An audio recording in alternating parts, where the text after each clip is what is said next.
د تور مبارکه سوره چې د قرآن عظیم و شان 52مه سوره ده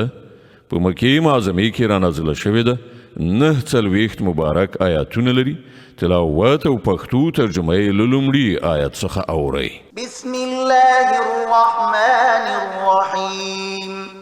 د الله په نوم چې ډیر زیات مهربان پورا رحم لرونکی دی والطور وكتاب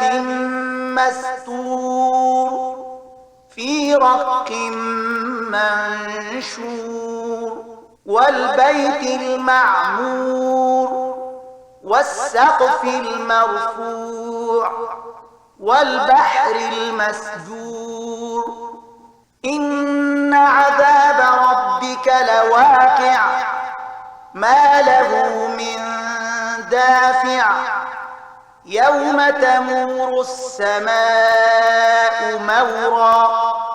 وتسير الجبال سيرا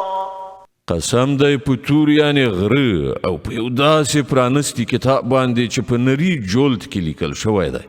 او په ودان کور باندې او په لوړ چت باندې او په څپان د سمندر باندې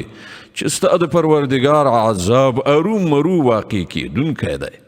چې د هغه څوک دفع کوونکی نشته هغه به په هغه ورځ واقع شي چې آسمان په اوړېدو راوړېدو خوځېږي او غرونه په چټک تګ سره روان شي فويل يومئذ للمكذبين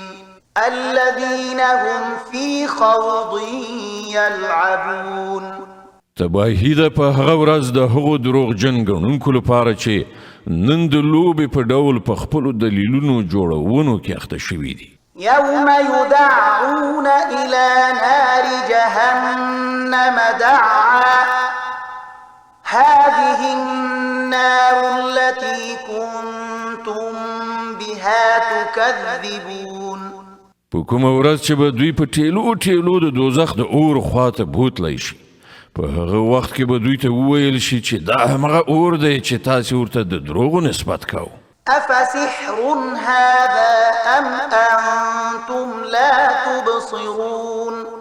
اوس وښیئ دا کوډې دي او که تاسې بینایي له لاسه ورکړې ده اصلوها فاصبروا أو لا تصبروا سواء عليكم إنما تجزون ما كنتم تعملون زی اوس په دې دوزخ کې دننه وسوځئ که تاسې صبر وکړئ او که یې ونه کړئ ستاسو لپاره یو شانته ده تاسې ته هماغسې جزا درکول کیږي لکه چې تاسې عمل کوو إن المتقين في جنات ونعيم فاكهين بما آتاهم ربهم ووقاهم ربهم عذاب الجحيم پرهیزګاران به هلته په باغونو او نعمتونو کې وي له هغو شیانو څخه به د خوندونو اخیستونکي وي چې د هغو پروردګار یې هغو ته ورکړي او د هغو پروردګار به هغوی د دوزخ له عذابه وژغوري كلوا واشربوا هنيئا بما كنتم تعملون هغو ته به وویل شي خورئ او څښئ په خوند سره د خپلو هغو عملونو په بدل کې چې تاسې په دنیا کې کول متكئين على سرر مصفوفة وزوجناهم بحور عين هغوی به مخامخ په غوړېدلو تختونو باندې تکیه لګولې ناست وي او موږ به ښایسته سترګې لرونکي حورې هغوی ته واده کړو والذين آمنوا واتبعتهم ذريتهم بإيمان ألحقنا بهم ذريتهم وما ألتناهم من عملهم من شيء كل امرئ بما كسب رهين کوم کسانو چې ایمان راوړی دی او د هغو اولادونه هم د ایمان په کومه درجه کې د هغوی په نقش قدم روان شوي دي د هغو هغه اولادونه به هم مونږ په جنت کې له هغو سره یو ځای کړو او د هغو په عملونو کې به هغوی ته څه خساره ونه رسو هو هر څوک د خپل کسب په بدل کې ګیراو دی وأمددناهم بفاكهة ولحم مما يشتهون مونږ به هغو ته هر راز میوه او غوښه هر څه چې د هغو زړه وغواړي په ښه شان ورکوو. يتنازعون فيها كأسا لا لغو فيها ولا تأثيم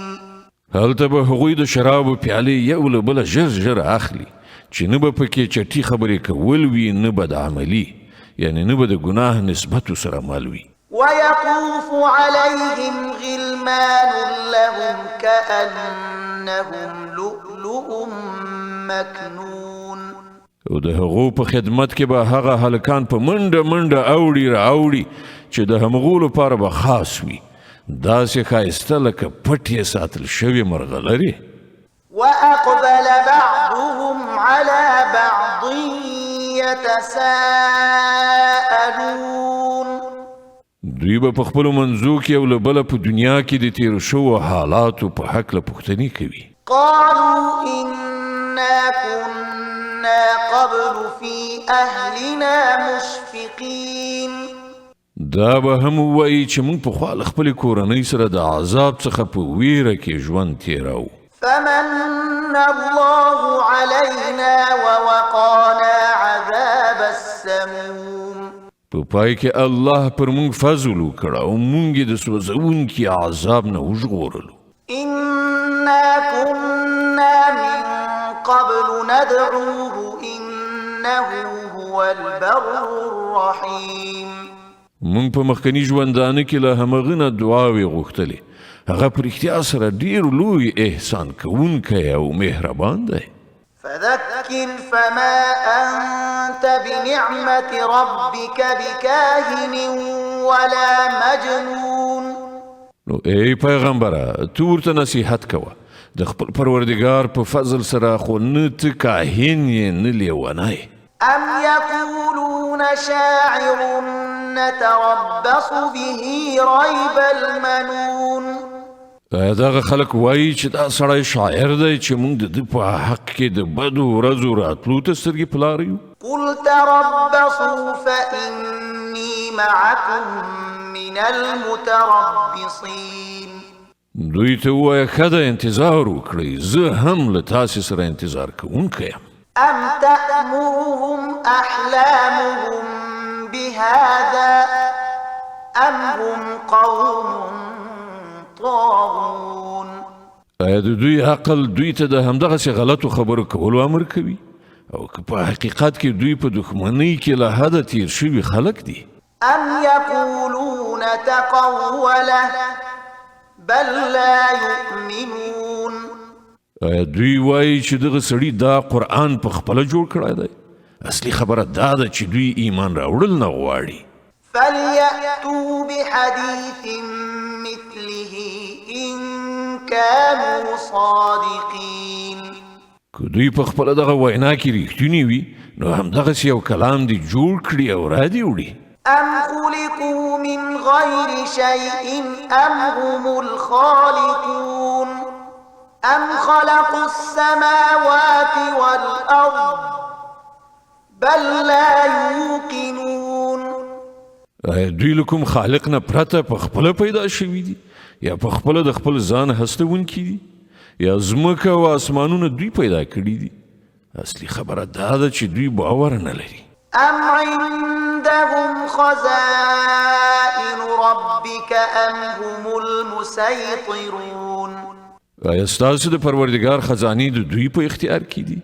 یا پر هغو باندې د همدوی حکم چلیږي؟ أم لهم سلم يستمعون فيه فليأت مستمعهم بسلطان مبين آیا له دوی سره کومه زینه شته چې پر هغې باندې په ختلو سره دوی پاسنۍ نړۍ ته غوږ نیسي؟ له دوی نه چې کوم چا څه اورېدلي وي هغه دې کوم ښکاره دلیل راوړي. أم له البنات ولكم البنون آیا د الله لپاره لونی دي او ستاسې لپاره زامن دي؟ أم تسألهم أجرا فهم من مغرم مثقلون آیا ته له دوی نه څه اجر غواړې چې دوی په زوره د تاوان تر درانده پیټي لاندې راوستل کیږي؟ أم عندهم الغيب فهم يكتبون آیا له دوی سره د غیبي اسرارو علم دی چې د هغه پر اساس دوی لیکي؟ أم يريدون كيدا فالذين كفروا هم المكيدون آیا دوی غواړي کومه دسیسه په کار واچوي؟ که دا خبره وي نو پر همدوی کافرانو به برعکس د دوی دسیسه د دوی په خلاف راواوړي. أم لهم إله غير الله سبحان الله عما يشركون آیا له الله نه پرته دوی کوم بل معبود لري؟ الله له هغه شرک نه پاک دی چې دغه خلک یې کوي. وإن يروا كسفا من السماء ساقطا يقولوا سحاب مركوم دوی که د اسمان ټوټې هم راغورځېدونکي وویني نو به وایي دا وریځې دي چې کوټه کوټه را روانې دي. فذرهم حتى يلاقوا يومهم الذي فيه يصعقون يوم لا يغني عنهم كيدهم شيئا ولا هم ينصرون. نو ای پیغمبره دوی پر خپل حال پرېږده تر دې پورې چې دوی خپل هغې ورځې ته ورشي چې په هغې کې به دوی راوپرځول شي. په هغې ورځ چې نه به د دوی خپله کومه دسیسه دوی ته څه په درد وخوري نه به څوک د دوی مرستې ته راشي. وإن للذين ظلموا عذابا دون ذلك ولكن أكثرهم لا يعلمون.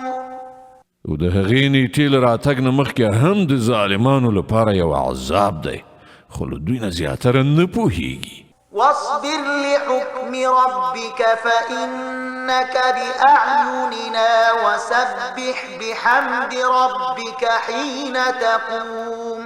ومن الليل فسبحه وإدبار النجوم. ای پیغمبره د خپل پروردګار د فیصلې تر راتګه صبر وکړه. ته زموږ تر نظر لاندې ته چې کله پاڅېږې نو د خپل پروردګار د ثنا ستاینې سره د هغه په پاکۍ سره یادونه کوه. د شپې هم د هغه پاکي بیانوه او کله چې ستوري پرېوځي په هغه وخت کې هم.